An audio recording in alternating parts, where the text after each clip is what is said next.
ए जी माया के मंदिरवा हम जाई कैसे।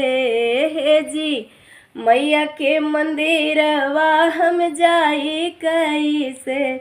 मैया सुते भरी नींदिया जगाई कैसे।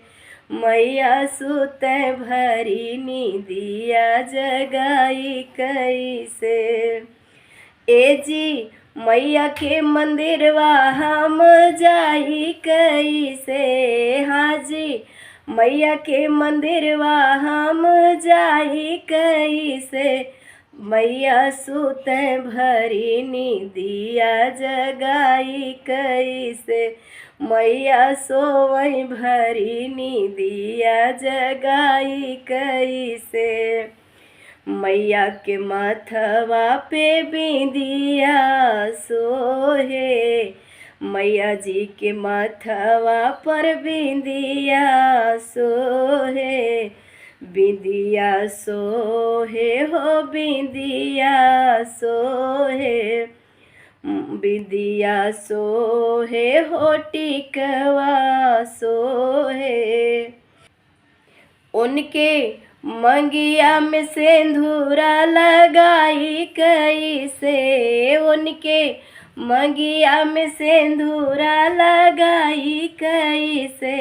मैया सुत भरी नींदिया जगाई कैसे। मैया सोई भरी नींदिया जगाई कैसे। ए जी मैया के मंदिरवा हम जाई कैसे।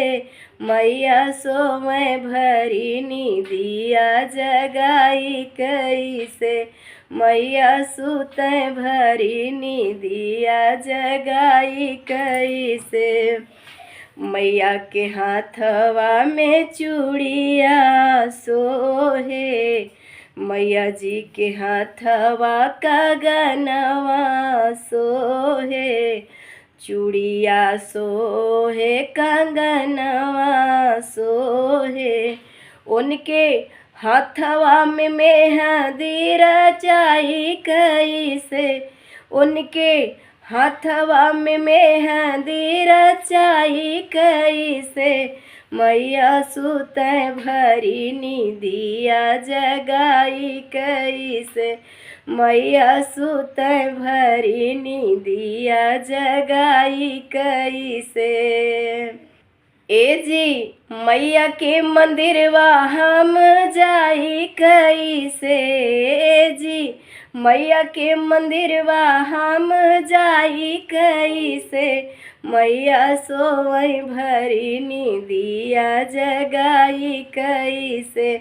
मैया सोई भरी नींदिया जगाई कैसे।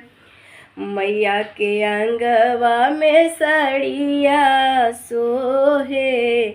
मैया जी के अंगवा में सड़िया सोहे। उनके देहिया पे चुनरी ओढ़ाई कैसे। उनके देहिया पे चुनरी ओढ़ाई कैसे। मैया सोवे भरी नींदिया जगाई कैसे। मैया सुते भरी नींदिया जगाई कैसे। ए जी मैया के मंदिरवा हम जाई कैसे। ए जी मैया के मंदिरवा हम जाई कैसे। मैया सुते भरी नींदिया जगाई कैसे। मैया सोवे भरी नींदिया जगाई कैसे। मैया जी के दिहल बाटे सारा संसारी।